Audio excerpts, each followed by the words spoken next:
This is the most talented Nebraska team we've seen in over a decade. And not only are the starters good, the depth is even better. So in today's video, I'm going to give you 5 deep cut breakout players for Nebraska this year. Guys you might not even know the name of. And we're going to dive deep into who they are, what they bring to the table, and why I believe they're going to be game changers for the Huskers this year. So really quick, we have a jam-packed video for today. Make sure to hit that like button. If you're starting to get fired up about the season, I know I am. And hey, if you're new to the channel or just a returning viewer, make sure to subscribe. I post a video about Nebraska football every single day, and I'm not stopping anytime soon. So if you could hit that subscribe button, it would help me out greatly. But let's jump right into it, looking over my breakout players for Nebraska football 2024. And a disclaimer before we get into it, these guys are deep cuts. I'm not going to be picking any of the really hyped up breakout players. Guys like Dylan Raiola, Ja'Cory Barney, Vincent Shavers, Cam Lenhart, Prince Mamulum, among many others.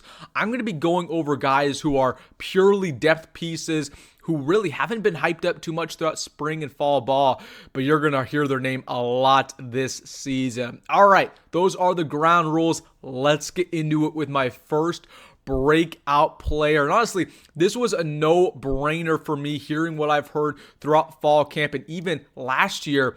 Gunnar Gottula is my number one breakout player. Plays left tackle and right tackle for the Huskers in his second season.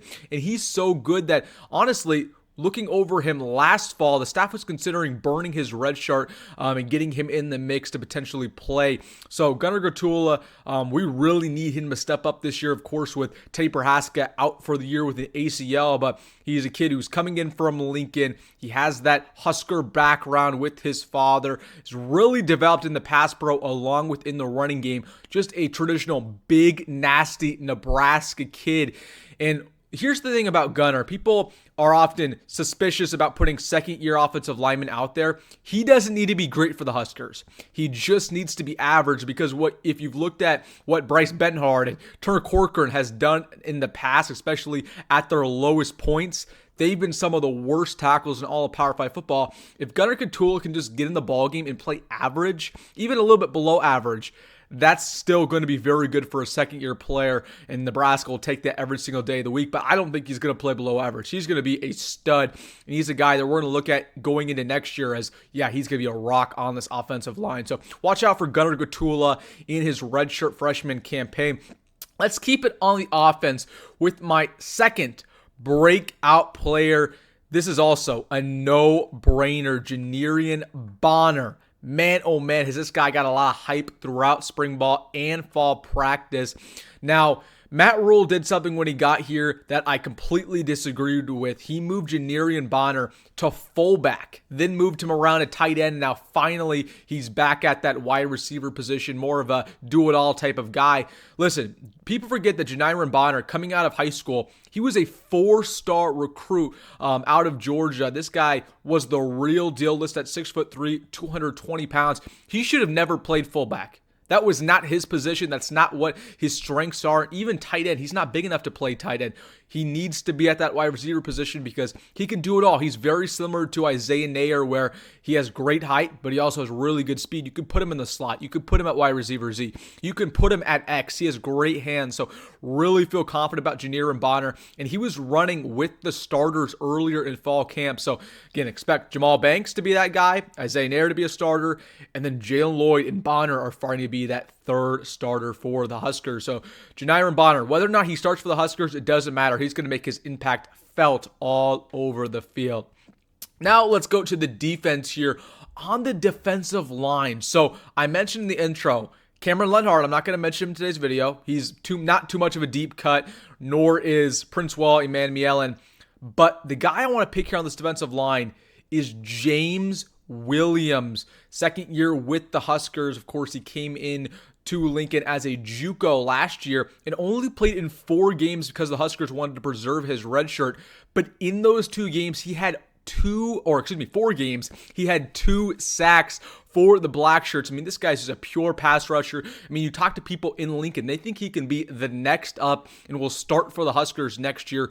He's going to be rotated in the game a lot. People forget that In this 3-3-5, you rotate about 6, 7, 8 defensive linemen per game, so he's going to absolutely get reps on that D-line. I really like his future. Another guy who just knows how to get to the quarterback, has a nice arsenal of moves, nice swim move, a really good athleticism, so watch out for James Williams. Now, it's time for me to mention a true freshman, this time on the defense. Now, you guys have heard all my hype for Larry Tarver this offseason, but I'm actually going to go to a different defensive back who is a true freshman. Mario Buford is that guy I'm going to talk about as my fourth breakout. Listen, actions speak louder than words, and the fact that he started for the Huskers in their open practice about a week ago, that was huge. I mean, they already are practicing him at boundary corner, nickel corner. He's even getting some reps at safety. So very versatile player, and that versatility is only going to mean good things when they're trying to find somebody to throw on the field. Now, Mario Buford, heck of a talent coming out of DeSoto, Texas. Think about how good his brother is, Marquise Buford. Mario Buford was 3 times better coming out of high school. That's how good Mario is going to be, and he's going to be a stud for a long time for the Huskers, and he's going to be in the mix to not only play day one for the Huskers, he might be in the mix to start at that spot besides Tommy Hill. So watch out for Mario Buford. He's going to be on the field a lot, and a guy who will not redshirt for the Huskers. All right, one more. Now, this isn't necessarily a deep cut pick, but I had to mention him because there's been a lot of speculation around this player. That's Carter Nelson, my fifth and final breakout guy. So Carter Nelson was a player that I originally projected would probably redshirt just because he's not big enough. And I said back a couple months ago at this point, probably in April, May, that if he was to play for the Huskers, it would be at wide receiver. Now, of course, my prediction was correct. It was announced a couple weeks ago that he is playing in the slot for Nebraska. And during that open practice, he was running with the second team. So when it comes to Carter Nelson, he has all the tools. Very tall, good speed, good athleticism. It's just about getting up to speed with the game, learning the playbook, transitioning into 11-man football. We forget he's coming in from Ainsworth. They played 8-man football over there. So if he can do all those things at an elite level and work hard as a true freshman, he will get on the field, because Matt Rhule said this time and time again, he does not keep talent on the bench if the talent is doing all the right things. Well, if Carter Nelson's doing all the right things, he will surely play. So really feel good about his future with the Huskers. That's definitely a good thing that he's going to play off the gates, not necessarily at tight end, but at wide receiver. All right, guys, those are my 5 breakout players. Again, there's a lot of more breakout players that I didn't mention just because I thought they were, too predictable. Again, Ja'Cory Barney, man, that guy is going to be special for the Huskers. Vincent Shavers is going to be special for Nebraska. Prince Wall, Emmanuel, Cam Lenhard.